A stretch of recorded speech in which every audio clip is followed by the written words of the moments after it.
Walau Bareskrim sudah menyebut ijazah Jokowi identik, namun kasus tudingan ijazah palsu Jokowi masih berlanjut. Penuding ijazah Jokowi tak puas dan meminta polisi melakukan gelar perkara khusus untuk menunjukkan ijazah asli Jokowi. Kita bahas bersama pengacara Roy Suryo, Ahmad Hozinuddin, dan kami juga masih menunggu Sekjen Pradi Bersatu Ade Darmawan untuk bergabung. Mas Ahmad Hozinuddin, selamat petang. Mas Hozinuddin, bisa dengar suara studio? Ya. Oke.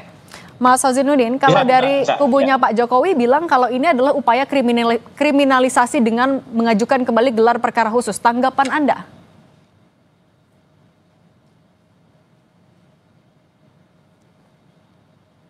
Mas Hozinuddin? Ya, yang pertama tentu kriminalisasi. Kalau kita definisikan kriminalisasi secara sederhana adalah mengubah satu tindakan yang sebenarnya bukan kriminal, bukan kejahatan, seolah-olah menjadi kejahatan. Nah, tindakan yang dilakukan klien kami yang mengajukan proses gelar perkara khusus melalui pejabat berwenang, yakni Biro Wasidik Mabes Polri, adalah tindakan-tindakan yang sah, legal, dan konstitusional. Karena dasar hukumnya adalah Perkap Polri nomor 9 tahun 2019, di mana di ketentuan pasal 3 perkara bersifat pidana maupun bersifat khusus. Karena itulah klien kami mengajukan permohonan gelar perkara khusus. Lalu kalau tindakan yang punya dasar hukum dan juga sudah dijawab oleh Biro Wasidik di tanggal 4 Juni yang lalu, permohonan diajukan 26 Mei 2025, lalu ditanggapi oleh Biro Wasidik di 4 Juni 2025, lalu di mana tindakan kriminalisasinya? Kalau kami tidak menyalurkan komplain terhadap proses dari penyelidikan perkara ijazah palsu ini kepada pejabat yang berwenang, lalu kepada siapa kami mengajukan komplain itu? Sementara pejabat yang berwenang, ya ini dalam hal ini Biro Wasidik Mabes Polri, sudah mengirimkan surat, dan dalam poin kedua surat yang dikirim Biro Wasidik Polri 4 Juni 2025 yang lalu, ditegaskan bahwa surat klien kami sudah diterima dan akan ditindaklanjuti sesuai dengan ketentuan peraturan perundang-undangan yang berlaku. Oke, kita tanya dulu ke Mas Ade Darmawan kalau gitu. Mas Ade, kalau kan gelar perkara khusus memang diatur dan bisa saja dilakukan. Apa yang membuat Anda meyakini ada kriminalisasi? Jadi gini, Mbak Cindy, kalau terkait kriminalisasi itu jelas bahwa ini sudah dihentikan, itu yang pertama. Yang kedua, kalaupun memang ada upaya hukum itu sah-sah saja, silakan saja melalui Perkap Polri itu. Nah, namun begitupun sebaliknya kami juga jangan dituding sebagai orang yang mengkriminalisasi ketika kami melaporkan, karena itu juga sesuai dengan koridor hukum. Jadi gini, saya melihat bahwa ketika kami yang melakukan pelaporan terhadap Roy Suryo CS dan kawan-kawan kita, itu dianggap kriminalisasi. Tapi kalau begitu mereka atau kelompok-kelompok golongan tertentu seperti kelompok Roy Suryo CS itu melakukan hal-hal yang sama seperti kita dalam koridor hukum, dia menganggap bahwa itu bukan kriminalisasi. Jadi kami bingung nih Mbak Cindy ya, bahwa ungkapan kriminalisasi itu kalau dia memang mau dibuktikan dan merasa bahwa memang kan ini ada dua perkara nih Mbak. Saya jelaskan dulu ya. Ada dua perkara yang berbeda di sini. Ya. Satu adalah perkara ijazah palsu. Ya, ijazah palsu itu oleh TPUA dilakukan pelaporan. Di Bareskrim ya. Ya. Yang kedua, satu ijazah palsu, yang kedua adalah tuduhan palsu. Tuduhan palsu ini yang dilaporkan oleh kami.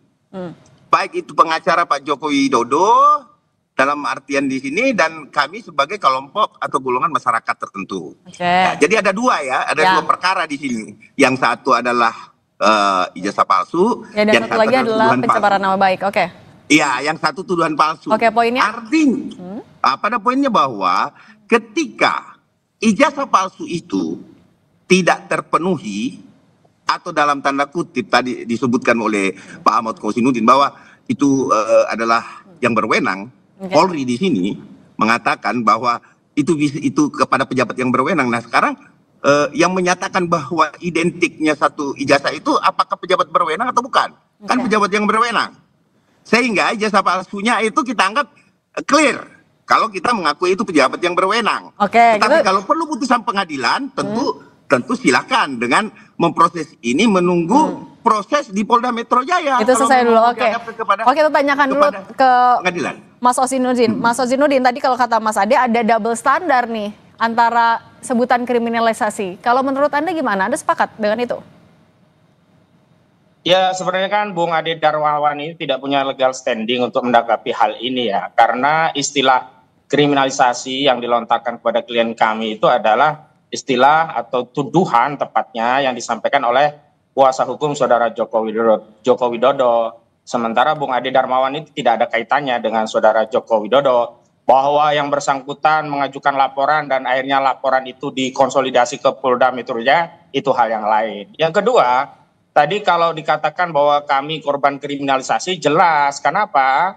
Karena tindakan yang dilakukan klien kami adalah tindakan yang berkaitan dengan hak konstitusional sebagai warga negara untuk menyampaikan pendapat. Bahkan pendapat ini didasari oleh ilmu dengan data-data dan fakta yang kemudian dielaborasi melalui kepakaran yang dimiliki oleh klien kami begitu.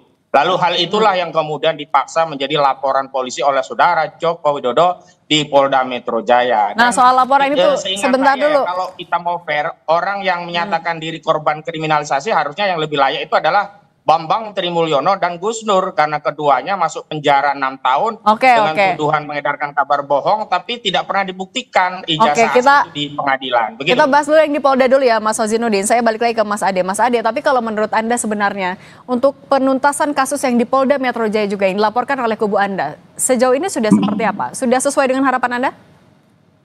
Sampai saat ini kami masih mendesak Polda Metro Jaya untuk segera melakukan gelar perkara internal untuk menaikkan status dari penyelidikan menjadi penyidikan.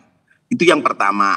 Yang kedua, kami ini menganggap bahwa apa yang terjadi saat ini seperti yang dikategorikan bahwa itu adalah kriminalisasi dari Bambang T, bahwa ini adalah pidana berulang.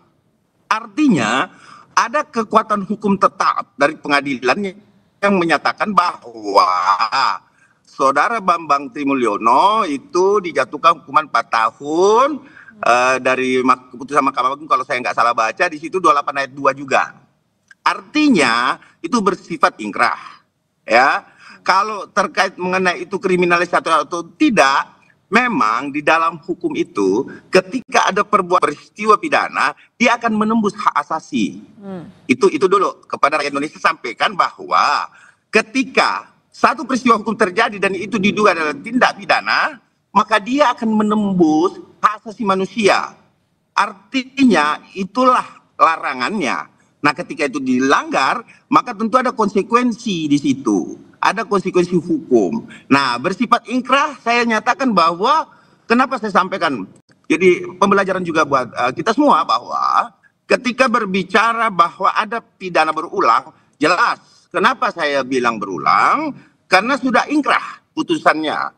Putusan dari Bambang Tri tersebut. Sehingga kami mendesak Polda Metro untuk segera menaikkan sidik juga ini dengan dasar apa?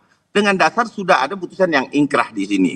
Dan dia juga di situ kalau nggak salah 45A dan 28 ayat 2 yang saya baca loh ya. Saya nggak tahu kalau mungkin ada persepsi lain dari saudara Ozinudin gitu. Nah, gimana kalau gitu, dari Mas Ozinudin ada persepsi lain kah? Kita ke Mas Ozinudin dulu ya, Mas Ade. Gimana Mas Ozinudin punya persepsi lain juga? Nah, saya pikir ini yang harus kita luruskan dan kita tegakkan hukum berdasarkan hukum. Penyidik dalam hal ini Polda Metro Jaya tidak boleh didesak-desak untuk meningkatkan proses penyelidikan menjadi penyidikan karena tuntutan pihak-pihak tertentu.